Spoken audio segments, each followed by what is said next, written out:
This video will be my educated thesis on how to improve Etheria Restart. I love this game. Every game has issues. The community is reaching out. They've asked me to address these issues and discuss how I would improve the game. So I'm doing it for my viewers. Today's the last day to enter into my giveaway. Click on my giveaway video at the end of this video, because you have till today to at least have a chance to win 50 bucks. Here's 10 things that I think will improve the game. Number 1, hero resets. Every time that a new Animus hero banner comes out, there should be an Animus reset event. 1 free reset and 2 paid in crystals. New Animus come out, that means new metas come out. Give us the chance to adapt. The second issue is the economy. Everyone is aware of the economy. I max refresh stamina every day. I try to upgrade modules, hell, I might even find a good module, but then I'm broke. Same with shells. For example, shell passives reconfiguring takes 30,000 training data, and 9 times out of 10 I'm not getting what I want. So I abandon another 30k, that's 60k. In an 8-run Inferno dungeon, I now can only reconfigure 3 times. And typically during those 3 times, I'm not getting what I want. To improve this, I feel like there should be some kind of bonus weekend every weekend. 1 weekend in the month, obviously, ×2 bonus to thresholds, GP outposts, investigations, we get that. But once that weekend is done, the next weekend, it should be a bonus ×2 coin weekend. The following weekend, bonus ×2 training data weekend. And the 4th weekend, I feel like there should be a lattice shard weekend.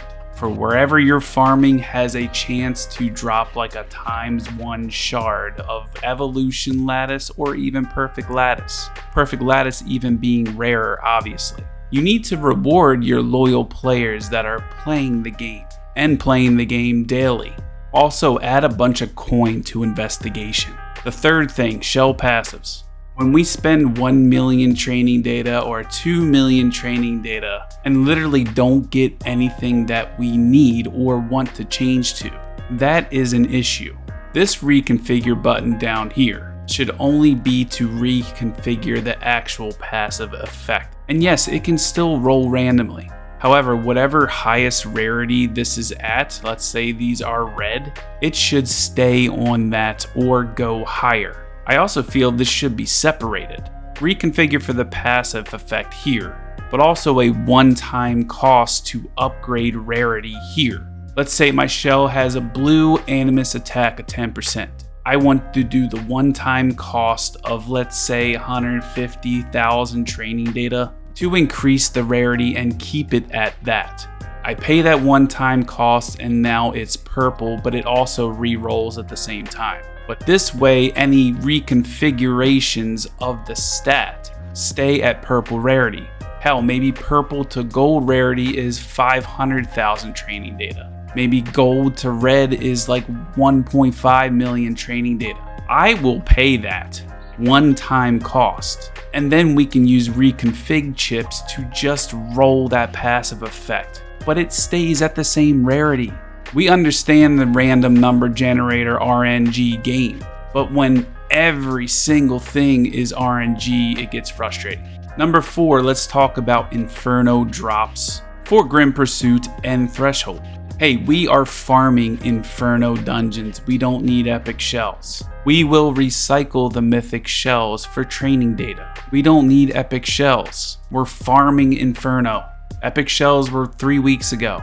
Increase the drop rate of these 3 set matrices, because when there's Onslaught and then Bramble and then Ether Plague, we have to hope and RNG Jesus that the sets are right. Swift Rush, Keen Eye, Fury Edge, okay, great, but we have a 12 set, and then we have a 12 set, and then we have a 6 set, so we can't even optimally do that by making a 12 set, 6 set Animus. Yeah, we could put 8 into Swift Rush, so we still want these options here for someone that we may want to have that, but you still should increase the drop rate, even if it's an extra 1%. Also for threshold dungeons. If you're going to keep the 2 matrix drops to still happen, at least make it guaranteed to be 4 substats initially, because having a mythic 2 matrix onslaught, this affects the optimal build for an Animus.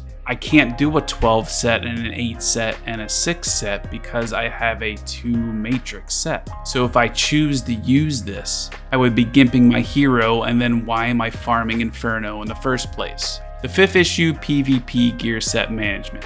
If you can do this for Union Wars, where our gear locks on these heroes after formation, then you can do it for arena defense. And you can also set this up for arena offense. Let's have the ability to just click on our unit here and have 2 buttons for one PvE, another PvP, or set 1, set 2, whatever you want to call it. So we can swap it to the right set, and that it doesn't interfere with anything outside of arena, such like ×10 continuous battle or whatever we're doing in the background. I don't want to switch back and forth and then, hey, my arena defense sucks, or like whatever. That would make life 20 times easier. Number 6, skill prioritization. I would like to add this, but not like other games. I just want the ability to choose what skill I use initially every time on auto at the battle start. Like maybe I want Kazami to dispel first before she uses her 3rd skill. Now once the initial battle has started, then it could do the automatic AI battle choosing whatever skill is normal for that hero. This would also bring more diversity in building team comps, strategy, etc. 7th thing, add something else besides SSR units. Come on, we got Mio, we got Yelly, we got Hoyam, we got Holden. For one, these are cash grab units. I get it. Business wise, I understand, trust me. But there's other games that I'll remain nameless that do this, that are popular and add other heroes besides SSR units. Let's bring in some new SR units that obviously get power crept by SSR units, but give us more variety on who we choose to build. Yeah, we got Mizuki. That's awesome. I'm going to try and use her for a free-to-play friendly Inferno terrormaton team. But that's all we've got, especially when we don't have skill prioritization. Where is my fire Animus that will strip the enemy on first turn on auto? Is there a light and dark? No. This makes you need to bring an SSR unit, which you may not have, or a wind or fire unit, which you may not have. Again, more variety, more strategy. When you bring out new SSR units, hell, bring out an SR unit at the same time.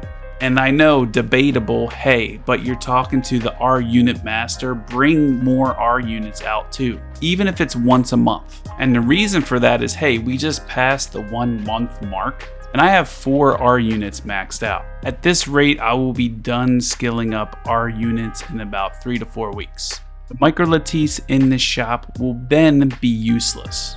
So what do you do with them then? Number 8, let's talk about events. These events need to last like 2 weeks long. We should be able to buy every single thing in these events. As long as you log in daily, do all of your daily things. It's just about loyal players logging in daily. That's what events should be. Number 9, Inferno difficulties. The Inferno dungeon difficulties are pretty crazy, especially Grim Pursuit, where you can only take in 4 units. Inferno Nikonana is in a good spot after the changes from the devs were made, but everything else needs some tweak. I'm not asking you to make it super easy, but I'm not asking you to keep it super hard. Here's my suggestions to everything except for Nico Nana. Inferno Shannon. Remove the buff dispels from the ad on the left. Shadow Flame Hoyan. Move the silence from Corrode.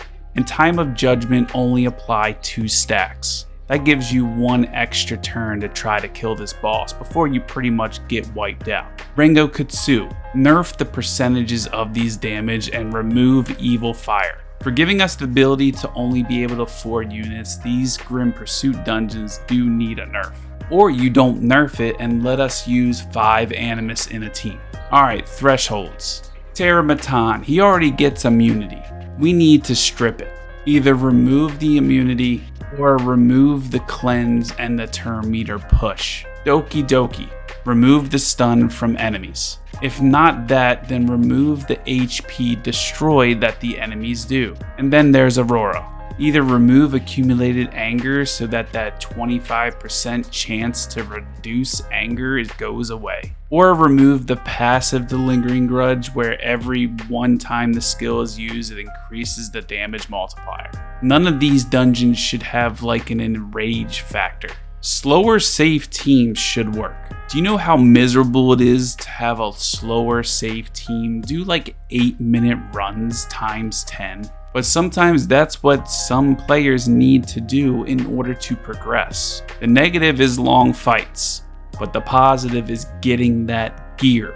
Or if you don't want to do any of these changes to Grim Pursuit or Thresholds, remove the 200% extra damage to the other element disadvantage. That's just nuts. Affinity disadvantage against opponents is already an extra final damage dealt 15%, reduce crit rate, reduce effect accuracy.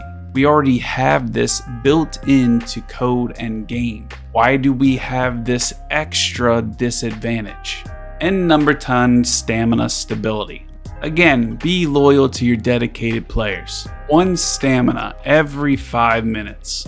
We can run 1 dungeon every hour. We can run 1 times 10 continuous battle every 8 hours, logging in every maybe 3 to 4 hours just to hit times 10 continuous. That would be a little bit better.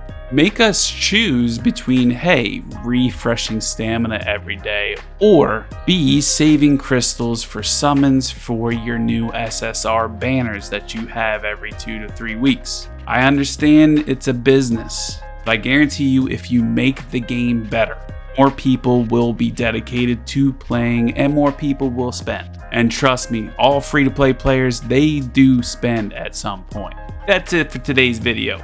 Again, last chance, click on this giveaway video, comment, like, get your money. Today's the last day. If you ended up liking this video, hit the sub button, hit the like button, hit that bell so you know when I post a video. I'll see you in the next one. Peace.